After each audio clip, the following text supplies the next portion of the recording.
वो हमारी इंद्रियों का सुख है केवल। और जो हमारी आत्मा हमें बताती है कि ये शुभ कार्य करने के उपरांत हमें क्या फल मिलेगा, वो हमारी आत्मा हमारे चित्त का हमें अनुभव करवाती है कि हमारे चित्त में क्या है, हमारे आत्मा की असली भूख क्या है, हमें कौन सा भोग माँ काली को चढ़ाना चाहिए, वो हमारी आत्मा हमें बताती है। हमारे गुरुदेव इस दिशा की ओर हमें लेके जाते हैं। तो ऐसा विचार करके वो सभी देवता अपने आप को ही क्रोधित हो रहे हैं, अपने आप से ही, कि हम कितने स्वार्थी हैं कि हम अपने सुख की वजह से अपने इष्ट को याद कर रहे हैं। हम अपने इष्ट को इसीलिए जीवित देखना चाहते हैं कि हमें कोई भविष्य में कोई दुख ना हो, परेशानी ना हो। ऐसा विचार करके सभी देवता आपस में बातचीत करने लगे कि अब हम करें क्या,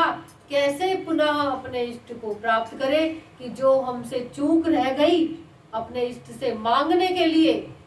हमें उनकी भक्ति, उनकी शरणागति उनसे मांगनी चाहिए थी, सद्गुरु की कृपा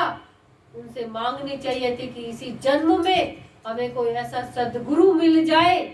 जिसकी शरण ग्रहण करने के उपरांत हम अपने जीवन को गति प्रदान कर सके, जिस दिशा पर चलकर हम अपने इष्ट की प्राप्ति कर सके इसी जन्म में, और मृत्यु के उपरांत ही नहीं, जीते जी हम मोक्ष को प्राप्त कर पाए। क्योंकि कहते हैं मृत्यु के बाद तो जीव कहाँ जाता है किसी को नहीं पता, कि मृत्यु हो गई तो जीव कहाँ जाएगा, कोई वापस लौट कर नहीं आया, मरने के बाद सब चले गए। लेकिन मोक्ष है जीते जी, यदि हम अपनी इंद्रियों के सुख से मुक्ति पाले, अपने मन से मुक्ति पाले, वही मोक्ष है।